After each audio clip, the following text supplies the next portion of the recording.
मावळ पंचायत समितीच्या 5 जिल्हा परिषद आणि 10 पंचायत समितीची छाननी प्रक्रिया आज पूर्ण झाली. एकूण पंचायत समिती आणि जिल्हा परिषद मिळून 104 नामनिर्देशनपत्र प्राप्त झालेले होते. त्यापैकी सकाळच्या छाननीमध्ये 2 नामनिर्देशनपत्र अवैध करण्यात आले. जे ऑब्जेक्शन कोणी घेतलेले नव्हते, तथापि त्यातल्या ज्या त्रुटी होत्या त्या सबस्टॅन्शियल नेचरच्या अशा होत्या, त्यामुळे त्या माझ्याकडून सदरचे नामनिर्देशनपत्र 2 अवैध ठरवण्यात आलेले होते. त्यानंतर प्रतिस्पर्धी उमेदवारांकडून 8 ठिकाणी हरकती घेण्यात आलेल्या होत्या. त्या हरकतीचे निर्णय राखीव ठेवण्यात आलेले होते. सविस्तर त्याची सुनावणी घेतली. दोन्ही पक्षकाराला सुनावणीची संधी दिलेली होती. सुनावणीची संधी देऊन निर्णयासाठी प्रकरण बंद केलं आणि त्याचे निर्णय घेतलेले आहेत. जे काही हरकती घेतलेल्या होत्या त्या सर्व फेटाळलेल्या आहेत आणि सर्व ज्यांच्या विरोधामध्ये जे हरकती घेतलेल्या होत्या ते सर्व नामनिर्देशनपत्र हे वैध ठरवण्यात आलेले आहेत. आता मावळ पंचायत समितीसाठी एकूण 27 उमेदवार हे रिंगणामध्ये आहेत. जिल्हा परिषदेसाठी 27 आहेत आणि पंचायत समितीसाठी 50 उमेदवार रिंगणामध्ये आहेत.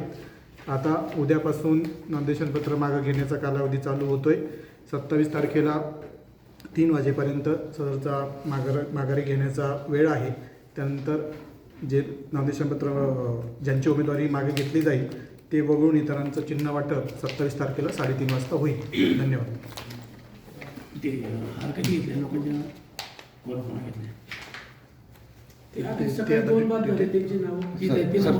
त्याच्यात 2 नावं सांगा मला की हरकत तुमच्याकडनं बाद करण्यात आलेले 79 मधले 2 उमेदवार कुठले आहेत आणि हरकती कुठल्या अर्जांवरती होते त्या उमेदवारांची नावं फक्त. आता हे त्याची यादी तयार केली का? 2 मिनिटं. ते आणि हरकतीवाल्यांची नाव ते 2 महत्वाची. बाकी काय नका म्हणा.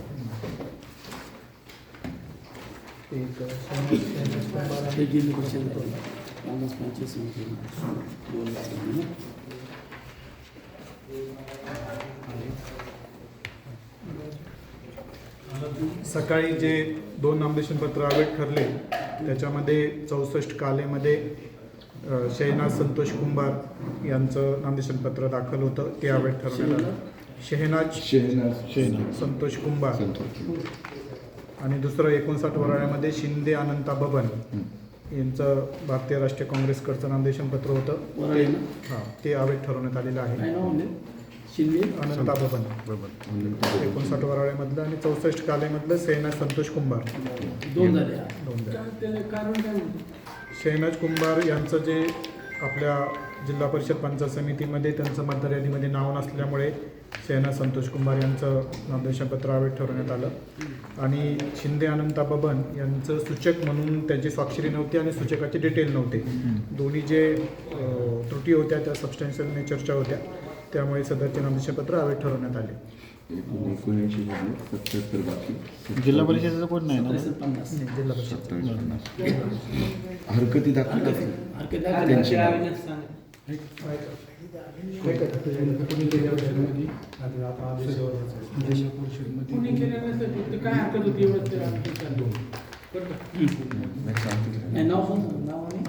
जिल्हा परिषदमध्ये स्वाती विक्रम दाभाडे यांनी भागवत मेघा प्रशांत यांच्या विरोधामध्ये हरकत दाखल केलेली होती.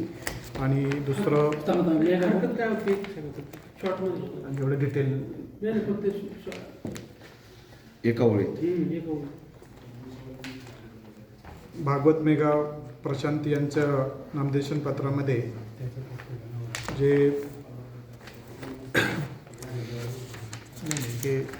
एक डिटेल वाचावं लागेल. त्यांचं जे शपथपत्र होतं ते अभिसाक्षी केलेलं नव्हतं अशा पद्धतीची एक हरकत होती. आणि गुंड दत्तात्रय यांच्या बाबतीमध्ये त्यांचं यांच्या बाबतीमध्ये सुद्धा जे नामनिर्देशनपत्रातला कॉलम नंबर 8 आहे त्या ठिकाणी सर्वसाधारण नंतर खाली निरंक केलेलं नव्हतं अशा पद्धतीची हरकत होती. त्या दोन्ही हरकती ज्या होत्या त्या फेटाळण्यात आलेल्या आहेत. जिल्हा परिषदला या 2च होत्या.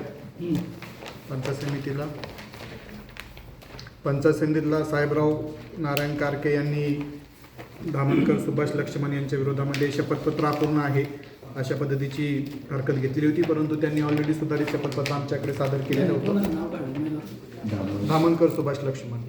सुभाष दामोदर. हां, परंतु त्यांचं सुधारित शपथपत्र आमच्याकडे छाननीपूर्वीच आलेलं होतं, त्याच्यामुळे सदरची हरकत फेटाळलेली आहे. सचिन शिवराम येवले यांनी अश्विनी अमोल भेगडे यांच्या बाबतीमध्ये हरकत घेतलेली होती. त्या एकदम छोट्या छोट्या डेट नाही वगैरे अशा स्वरूपाची किरकोळ स्वरूपाची हरकत होती, ती सुद्धा फेटाळलेली आहे. पुढच्या त्यानंतर आशा ज्ञानेश्वर मोरमारे यांनी आडारी संगीता ज्ञानेश्वर यांच्या बाबतीमध्ये सुद्धा कॉलम नंबर 8मध्ये खाली निरंक ठेवला अशा पद्धतीची हरकत होती, ती सुद्धा एकदम किरकोळ स्वरूपाची होती, ती सुद्धा फेटाळलेली आहे. त्यानंतर सीमा मुकुंद ठाकर यांनी शैला रामचंद्र कालेकर यांच्या बाबतीमध्ये एक हरकत घेतलेली होती. त्याच्यामध्ये त्यांनी जे शपथपत्रामध्ये घर दाखवलेलं होतं, परंतु त्याचं जे व्हॅल्युएशन आहे ते दाखवलं नाही, अशा पद्धतीची हरकत होती, ती सुद्धा फेटाळलेली आहे. साहेबराव नारायण कारके यांनी बाळासाहेब नथू पारखी यांनी त्यांच्या शपथपत्रामध्ये गुन्ह्याची माहिती लपवलेली आहे, ती सादर केलेली नाही, अशा पद्धतीची हरकत घेतलेली होती. त्याच्यावर ती सुद्धा फेटाळलेली आहे. एवढी एकच आहे, शेवट आहे आता. सुवर्णा बाळासाहेब गुटकुले यांनी येवले सुनीता मनोहर यांच्या नावावर जी एक प्रॉपर्टी होती ती त्यांनी लपवलेली आहे, अशा पद्धतीची हरकत घेतलेली होती. ती सुद्धा त्यांनी पुराव्यासह आणि ती प्रॉपर्टी नामनिर्देशनपत्र दाखल करण्यापूर्वी विक्री केलेली आहे, अशा पद्धतीचा सही दाखल केलेला होता, ती सुद्धा हरकत फेटाळलेली आहे.